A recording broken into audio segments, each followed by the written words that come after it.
अब हमारा भोजन, आज हमने सबसे बड़ी गलतियां क्या कर दी हैं। आज हमने अपने घर से जो शुद्धता है वो सब हमने रसोई से निकाल दी।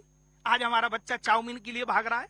आज एक नया शब्द और आ गया है, आपने देखा होगा, जन कौन सा बिरयानी है, क्या है वो एक शब्द, एक नया टाइटल जो ठेलों पर आज हर शहर में जो है उसको जानबूझ करके ब्रॉडकास्ट विधर्मियों द्वारा किया जा रहा है। क्यों किया जा रहा है? क्यों बच्चों को वहां ले जा रहे हैं आप?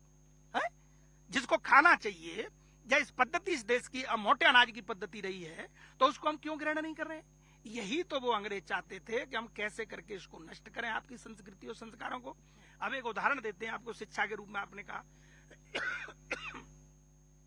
शिक्षा के रूप में आप छोटे छोटे वाक्य ले लीजिए, ध्येय वाक्य, और ध्येय वाक्यों को अपने घर के दरवाजे पर श्री गणेश करिए। संस्कृत में लिखिए कि दरवाजे को क्या कहते हैं, आप खिड़की को लिखिए, आप अपनी गाड़ी पर संस्कृत वाक्य लिखिए। आप अंग्रेजी में लिखते डोल रहे हैं, क्या कहना चाह रहे हैं आप विदेशी भाषा को जानबूझ करके समाज के पटल। आज मैं चाहता हूं देश के अंदर करोड़ों करोड़ों गाड़ियां हैं, एक केवल संस्कृत में सत्यमेव जयते क्यों लिखा जाता है? अभी आप गीता जी पर बात कर रहे थे, गीता जी की शिक्षा होनी चाहिए, क्यों नहीं होनी चाहिए शिक्षा? गीता जी की शिक्षा क्यों राष्ट्र की नहीं हो? जिस गीता जी को पवित्र माना गया, आज तक धरती पर पहला इष्ट है सनातन का, जो छाती ठोक के ये बात कह रहा है कि मैं ही ब्रह्म हूं, मैं ब्रह्म हूं, स्वयं प्रमाण दे रहा है।